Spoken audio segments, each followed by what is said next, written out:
mo't pakasuriin, Espiritong dumaratal sa'yo. Nang sa gayon kung Espiritong nananaglay at nananahan sa'yo, maging mabuti kang tao. Ang may pandinig ay nakarinig. Buhay po ba ang Diyos? Buhay po ba ang Diyos? Buhay po ba ang Diyos? Napakabuti po ng Ama, di po ba? Basta na po. Alam mo, magaling ka na. Naniniwala ka bang magaling ka na? Gusto mong magpa-CT scan? Sulong, pa-CT scan ka. Patingnan mo yung loob ng tenga mo, normal na siya.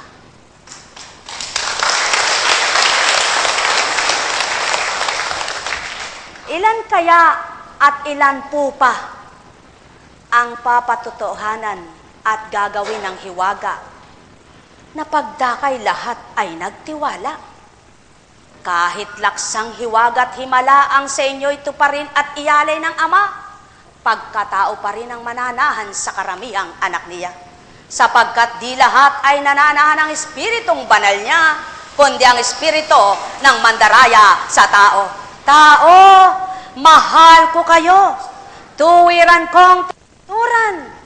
Kung kilala nyo lamang ang sinasamba nyo, matitigib ng galak ang mga lumbay nyo. Kung kilala nyo lamang ang tinatawagan nyo, magtitiwalang lubos bagamat di nyo nakikita ito. At kung tapat lamang kayo sa pagsamba nyo, anong di gagawin ng Ama sa inyo? Ang may pandinig ay nakarinig. Buhay po ba ang Diyos? Buhay po ba ang Diyos? Buhay po ba ang Diyos? Mga mahal ko, tunay nga pong buhay na buhay ang Ama. Buhay na buhay ang Kristo. Buhay na buhay ang Espiritu.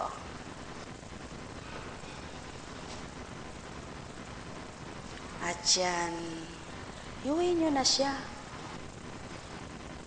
Kasi wala namang kwenta yung gagawin sa kanya, yung sasabihin sa kanya. Kailangan lang niya ay mabuksan ang kanyang diwa sa pananalig at ng palaya para matanggap. Maging kayong pamilya niya, dapat matigib ng pangunawa kayo. At dapat matigib ng kayo. Lalo't dapat matigib ng pag-ibig.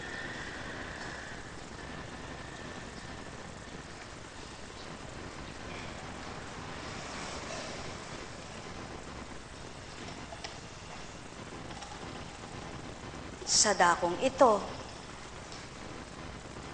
akala ng tao'y pagpapagamot ng karamdaman ng kanyang katauhan ang siya lamang kailangan niya.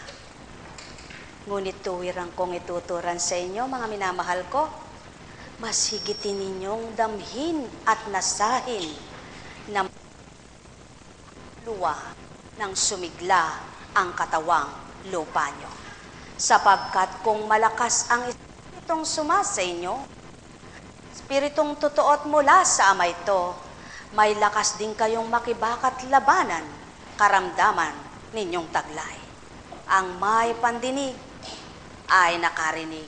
Subalit, gaano man ang lakas ng mayroon ka pa ring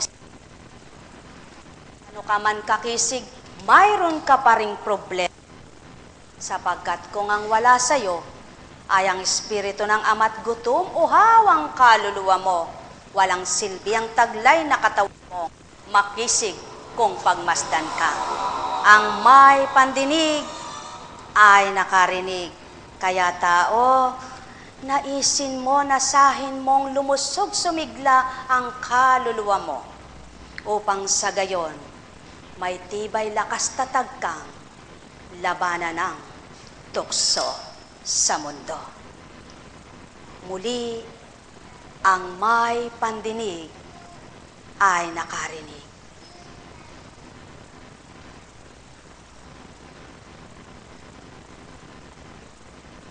Buhay po ba ang Diyos? Buhay po ba ang Diyos? Masarap bang mapag-iwanan ng mga mababait na bata? Masarap bang walang inang kasama sa pag-aaruga, ang lola? Masarap ba, anak? Ngayon, nakita mo na kahalagahan ng lola mo. Pagdating niya, anong gagawin mo? Tapos, yun lang, lalo kang gugwapo. Buhay ba ang Diyos? Kung minsan, kailangang malayo muna yung minamahal mo para makita mo kung talaga bagas siya sa'yo. Kung minsan, kailangang ilayo ka muna ng Ama sa mahal na mahal mo para mabatid mo kung totoong mahal mo siya. Kung minsan naman, kailangang saktan ka ng minamahal mo para patunayan na mahal mo nga siya. Tama po ba? Kaya mga mahal ko, ganyan ang ginagawa ng Ama sa inyo para mapakita nyo kung totoong mahal na mahal nyo siya. Kung minsan sa karamdaman, kung minsan sa kabuhayan, kung minsan sa pakikitungo sa kapwa, kung minsan sa kabiguan ng lahat ng pangarap para mapakita mo ang katapatan mo. Subalit ang minsan na yan, madalas ang kaganapan, nalalayo sa Ama, di nalalapit siya. Po ba ang Diyos? Buhay po ba ang Diyos? Buhay po ba ang Diyos? Sa dako po bang ito'y buhay?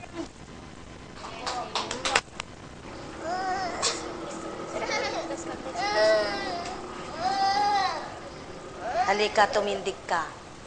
May papasyal ako sa'yo. Papasyalan natin ang kapatid mo.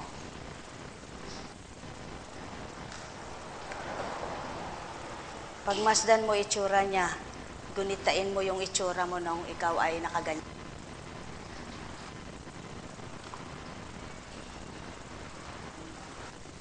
Siya, nabanaag mo ba yung ganyan siya noon? Nabanaag mo? Sa palagay mo, nagkaroon siya ng sakit na katulad mo? Halimbawa siya sa'yo, ha? Balik ka na, kapatid. Buhay ba ang Ama? Buhay ba ang Kristo? Buhay ba ang Ama? Buhay ba ang Espiritu? Kung magkagayon, mga buhay kayo. Sapagkat buhay na Diyos, siyang bumubuhay sa lahat ng tao.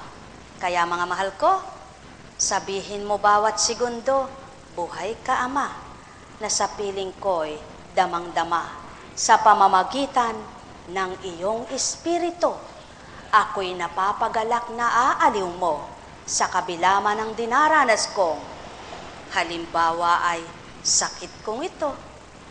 Halimbawa ay sa hirap ng buhay ko.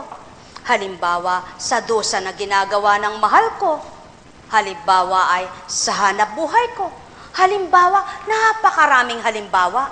Subalit mga mahal ko, yang bagang halimbawa na yaan ay nagiging halimbawa naman para kilalanin yung lubos ang Ama sa buhay nyo. Mga mahal ko, nawa kung paano nyo kinikilala ang sarili nyo at kapwa nyo, higit nyong kilalanin ang Kristo't Ama ng buhay nyo, upang maramdaman nyo at maghari ang Espiritu sa katauhan nyo'y makapanahang totoo. Ang may pandinig ay nakarinig. Buhay po ba ang Diyos? Buhay po ba ang Diyos?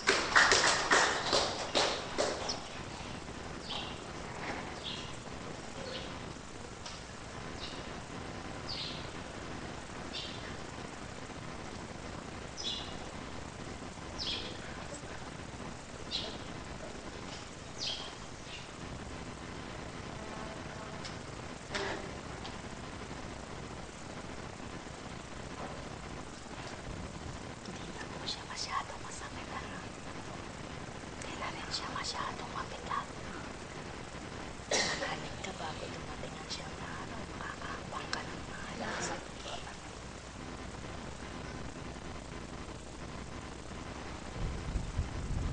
Salamat.